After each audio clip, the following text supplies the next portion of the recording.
Hey everybody, Adam Phillips here for Dynamite Entertainment.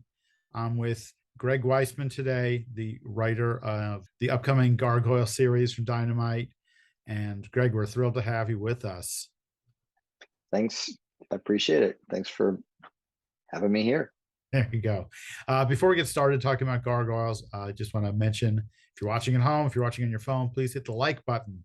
And please also subscribe if you haven't done that already so you don't miss any content coming from the Dynamite YouTube page in the upcoming days, weeks, months, and years, because we have a lot of content there.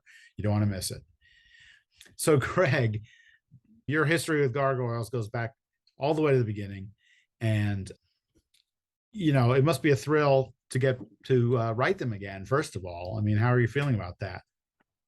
It is a thrill. I mean, I've been pushing to do more gargoyle stuff, you know, just for the last 30 years or so. So to finally haven't, been able to do it since we did a few comics back in 2006 to 2008 range, I think. Yes. When my editor, Nate Cosby over at Dynamite, called me and said, "Hey, do you want to do Gargoyles comics?" I'm like, "Yes." Try and stop it. Yeah.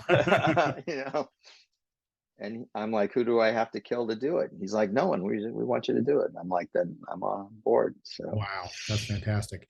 Did you have a story in mind? Have you been like percolating on a particular story for a long time or? I have, yeah, Mhm. the storyline for the first big arc is called Here in Manhattan, and it is something that I've had in my head to do going way back to the TV series, but specifically to do it as a comic book series, I've had in my head for about 10, 12 years now. So again, kind of great to be able to finally do it at this stage in production. I've written the first two issues and I'm about midway through writing the third issue. Oh, And cool. it's just so much fun to be putting words in the mouths of these characters again. I can't even tell you. It's just, I love Goliath. I love Elisa. I love Broadway. I'm getting to write.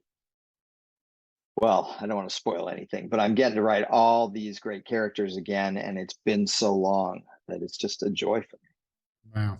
I was going to ask you if you had a secret favorite, but you just pretty much said you love them all.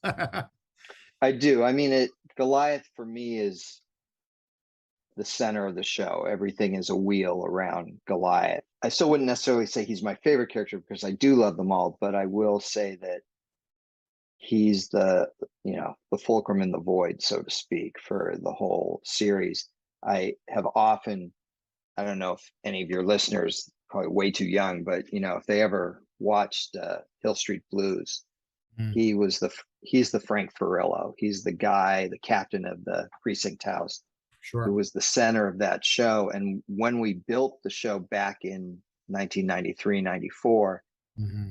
I very much had Frank Furillo in mind, that we were creating a show with all these characters with a constantly growing cast, but that Goliath would maintain the center and sort of anchor us. And his But relationship with Elisa becomes key to, I think, the whole thing. yeah, that's really cool. And yes, I'm old enough to remember Hill Street Blues. So, and you're working with George Cambadeas, who I still haven't really found Mm-hmm. out if that's how to pronounce it or not.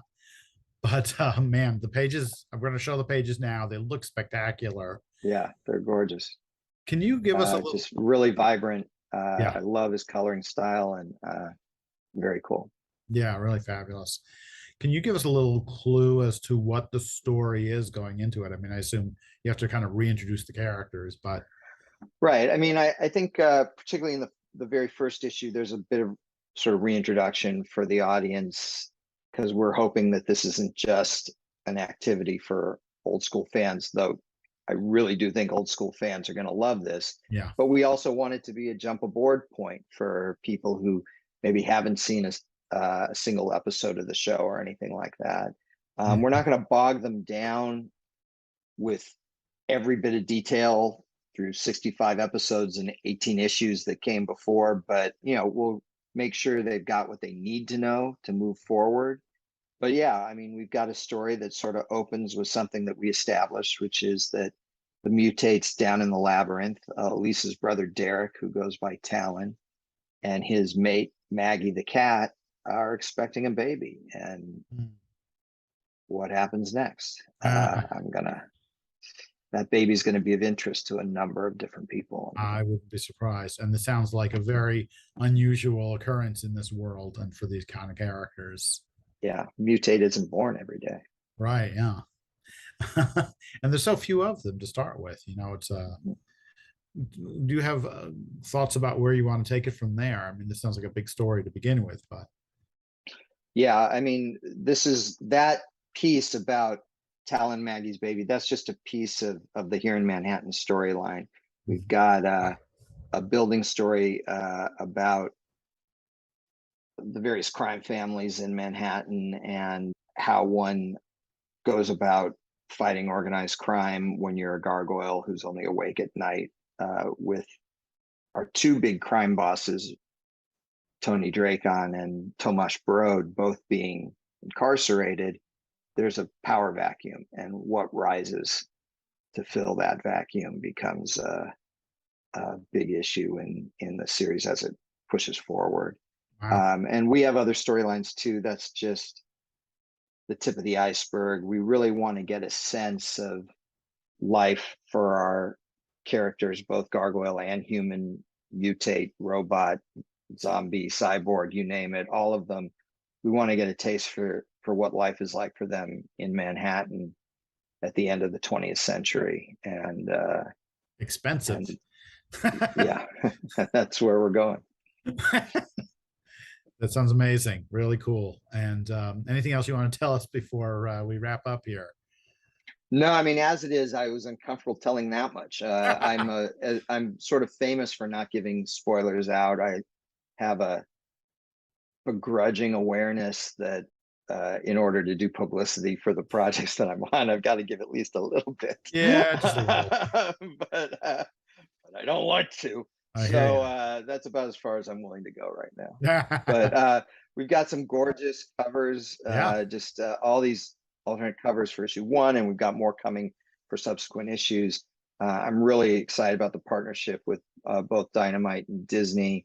I'm thrilled that they're enthusiastic about this book. It's not just like, okay, yeah, let's try it, we'll put it out. It really feels like we've got a team behind it, pushing to let this story make some waves, and hopefully that'll bring in readers. And then hopefully once they read it, if I've done my job, because I know George is doing his job, then we'll hook them and be able to be doing this for quite some time. And I'm love this because, again, Gargoyles has been my baby since 1991, which is when I first started developing the show. And obviously that's a long damn time. It And is. uh, I hear and I you. love these characters, and I would write them ad infinitum if I'm able to. Very cool. We're going to show those fabulous covers now.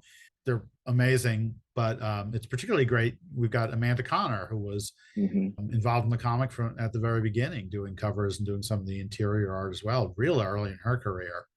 So that is very cool to see. Yeah, And Greg, it is great talking to you. I look forward to seeing more, reading more. We'll probably do more of these chats in the future if you don't mind. happy Um, to do it. Fantastic. All right. Thanks so much.